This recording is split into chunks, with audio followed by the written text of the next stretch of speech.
What's going on, y'all? It's JD Pickell with On 3. Today on the Hard Count, we're going to give you an update on the Auburn quarterback battle and who I think is going to be the starter for Game 1.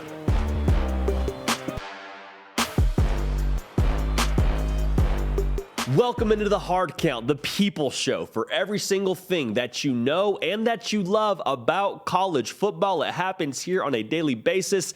Nick Brake over there getting swole, doing the heavy lifting. You can help drive the show by subscribing to the channel. In addition to that, we are available wherever you get your podcasts. Apple, we got them. Spotify, we got them. So if you leave a 5-star review and a question, we will get to it in future episodes of the Hard Count. Right now, we are very much approaching week 0. I mean, we're essentially in week 0. It is game week. Get your mind right. There's no room for wasted movement. And leading up to week 0, leading up to these game weeks, you got week 0, and then week 1 is when college football starts in full force with everybody else playing. But right now, it is QB1 reveal season. North Carolina announced today Drake May would be their guy. Liberty announced that Charlie Brewer would be their guy. So whether it's a coach's statement, whether it's a graphic from the social media team, people are starting to tell you who their quarterback is. And there is a school in Auburn, Alabama that we have been tracking very closely, and I need to give you our insight that we've gathered thus far. So Justin Hokanson over there at Auburn Live, our On 3 site for our Auburn fan site. Go check him out. He does phenomenal work, has a number of articles with very in-depth analysis and information. Go follow him. Go check that out. But as it stands today, they are very close to picking a QB1. And Bryan Harsin did a press conference, I believe it was a day or two ago now, where he basically came out and gave his thoughts on the what he needed in quarterback 1 and what both guys were putting on tape and what they were showing on the field. I say both guys. When we last talked about this, it was a 3-horse race with Robbie Ashford, the Oregon transfer, Zach Calzada, the Texas A&M transfer, and then TJ Finley, who's been at Auburn for some time, but he was at LSU before that. So as it stands right now, it sounds like it's leaning more towards either Zach Calzada or TJ Finley. Robbie Ashford is going to play in some way, shape, or form this coming year with the design quarterback game, with the read option game, but it's going to likely be either TJ Finley or Zach Calzada. And when the media asked Bryan Harsin about what he's looking for in a quarterback, how are you evaluating these guys? A lot of these coaches or a lot of these media members want to talk about charting these guys during practice. Now, what does that mean? Charting is essentially looking at strictly what they're doing on the field from a production standpoint. How many did he attempt? How many did he complete? What are his touchdowns? What are his turnovers? Which is fair because I think first and foremost, that is probably the most important thing when you're evaluating a quarterback. Does he allow you to be successful on offense, to score points, and get you the best chance to win games? That is paramount. In addition to that, though, Bryan Harsin was very clear that he is evaluating these guys like pros. Now, what do I mean by that? He's evaluating these guys, obviously what they do on the field, but in addition to that, the intangibles. What do they bring to the table from a leadership standpoint, from an operations standpoint? And Bryan Harsin said as much. He said, I've played quarterback. Our offensive coordinator, Coach Keesaw, he's played quarterback. You should know who your quarterback is when you walk in a room. He said he should be in his seat early before the meeting, have his notebook out, he's dialed in. During the meeting, he's going back and forth with the coach. They're flowing together. They're on the same page. They know what's going on. On the field, he's like a coach. On the field, he gets us set up operationally. I know where my guys are supposed to be lined up. If we have a receiver on the left, he's supposed to be on the right. I know how to get that switched over, no problem. I'm in command of this offense. And for what Auburn wants to do offensively this coming year, that is enormous. That cannot be overstated. Because Auburn offensively will be leaning on the 4 of the 5 offensive linemen they have coming back and Tank Bigsby. Last season, Auburn was, I believe it was 97th in the country in terms of carries per game as a team. Coach Keesaw has made it very clear. He said, I've talked to Tank, I've talked to our team. We are going to spoon feed him the football. We're going to come downhill, and we're going to get after you. Now, this makes sense because of what they have. Like I mentioned, Tank Bigsby, one of the best running backs in the entire country. I think Tank is, if it's not his legal name, it should be his legal name because dude gets downhill with bad intentions. But in addition to that, the receivers at Auburn, not that you're unhappy with them, but you have some more question marks. Just guys that haven't done it in a game just yet. They're going to be less experienced, and that's okay because of what you have running the football. So what does that say for your quarterback? We got to be sharp offensively. We got to be sharp operationally. We got to know how to get in and out of the huddle. We got to get the call. We got to get our guys lined up. You got to be in command.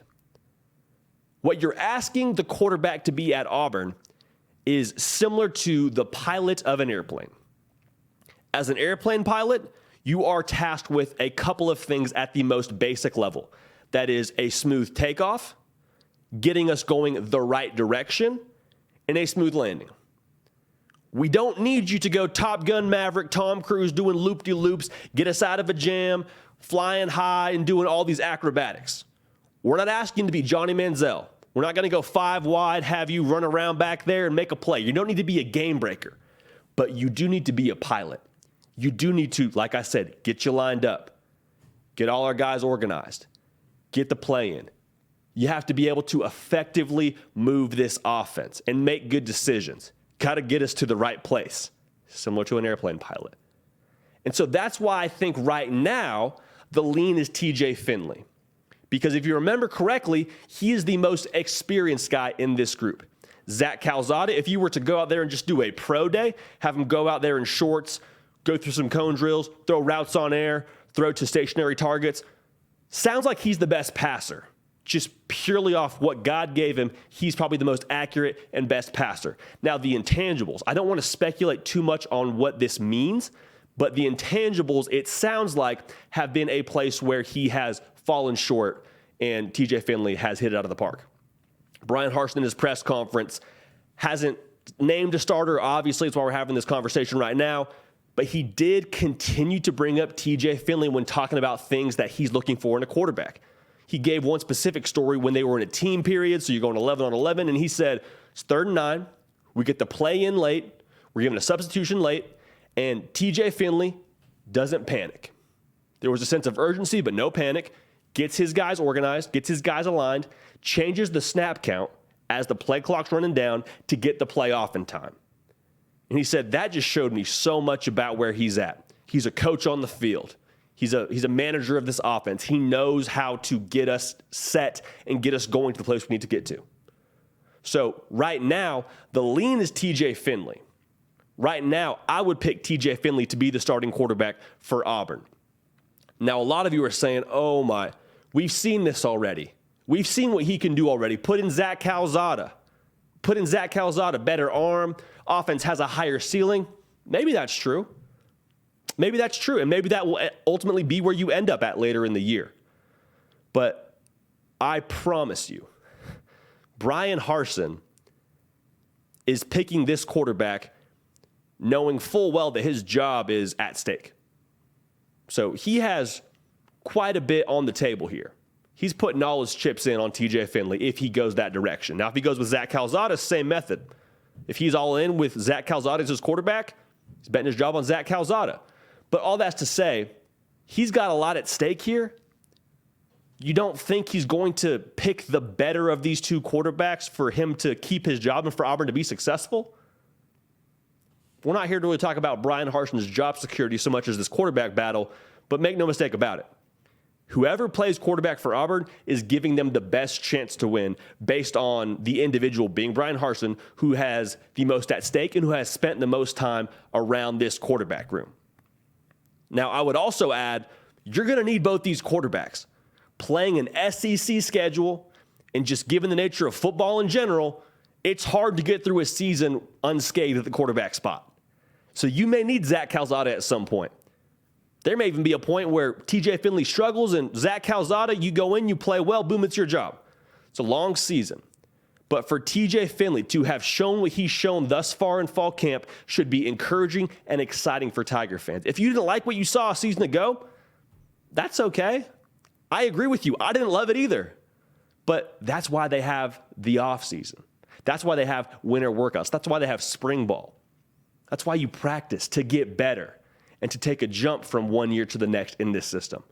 So for TJ Finley, like I said, he's our pick as of right now to win this job. We're going to see what happens, but this coaching staff understands this is a paramount decision, and they're going to let chips fall with whoever they pick. So we're going to keep an eye on this. Would estimate we'll probably do another video once this QB1 gets revealed. Again, it's QB1 reveal season, but it is also week 0 season, college football season, which is year-round, but they're about to start playing games again. We're fired up you're with us. Again, subscribe to the channel. Follow me on Twitter at JD Pickell if you haven't already. So glad you're here. Folks, it's back. We're going to keep the party rolling. We will see y'all next time. Hey y'all, thanks so much for watching. Subscribe to the channel here to make sure you don't miss an episode of The Hard Count. Also be sure to check out other videos on the On3 YouTube channel.